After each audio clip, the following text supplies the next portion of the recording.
আসসালামু আলাইকুম। আমরা গুর আমির অর্থাৎ এখানকার আমির যিনি আসলে হিরো আমির তিমুরের এখানে কবরস্থান গুর। অনেক শব্দ আসছে এখানে, মানে যেটা আমরা বাংলাদেশে ব্যবহার করি বা বাংলা ভাষাভাষীরা ব্যবহার করি। গুর আমির মানে আমিরের কবর এখানে রয়েছে।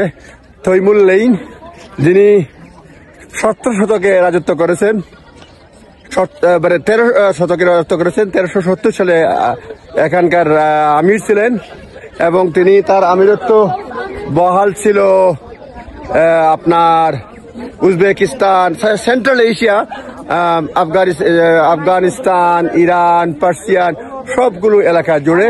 এখন এখানে তৈমুর লেইনের অর্থাৎ আমরা যারা বলি তৈমুর লং, তার মাজারে আসছি, কবরে আসছি এবং সেটা আমরা দেখবো। ভিতরে থাকে সেখানে তার ছেলে এবং তার নাতিপুতিরা রয়েছে। আমি আপনাদেরকে এখানে মেমোরিয়াল প্লেকটা দেখাচ্ছি।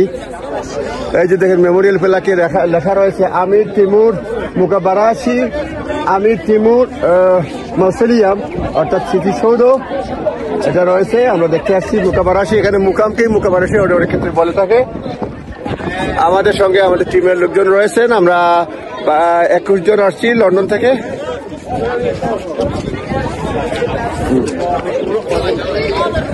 বারিশার নাজির কিছু বলবেন? আমরা এটা আসছি হচ্ছে গিয়ে আমির তিমুরের সমাধি গুর আমির, অর্থাৎ গুর আমরা ব্যবহার করি কবরের রাজা গুর, সেই জন্য গুর আমির। তৈমুর লেইনের এটা কবরস্থান, কবর আছে, উনি আছে, উনার সন্তানরা আছে, উনার নাতিরাও আছে, এখানে সমাধিস্থ আছে। এই দেখেন মেমোরিয়াল প্লাক। হ্যাঁ, সুতরাং আমরা এখানে ঢুকবো আর কি জানতে চাইবো। আপনার কোনো অনুমতি বলতে চাইলে বলতে পারবেন সংক্ষেপে। এটা উজবেকিস্তানের একটা অন্যতম টুরিস্ট অ্যাট্রাকশন। হাজার হাজার দর্শনার্থী ভিজিটর আসছেন দেখতে, আমরাও আসছি। ব্যারিস্টার তারেক চৌধুরী একেবারে অন্য হয়ে চতুর্দিকে ঘুরে ঘুরে ঘুরে ঘুরে সংরক্ষণ করছেন স্মৃতিগুলো আর কি।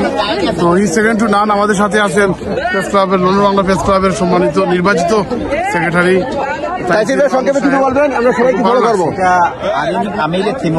আমিরের তিমুরের সমাধিস্থল গুরে আমির বলা হয়, আমরা যে গোরস্থান বলি, সেখান থেকে গুর শব্দটা এসেছে, মানে কবরস্থান। ধন্যবাদ, আবারও যোগ দিব। ধন্যবাদ, সালাম আলাইকুম।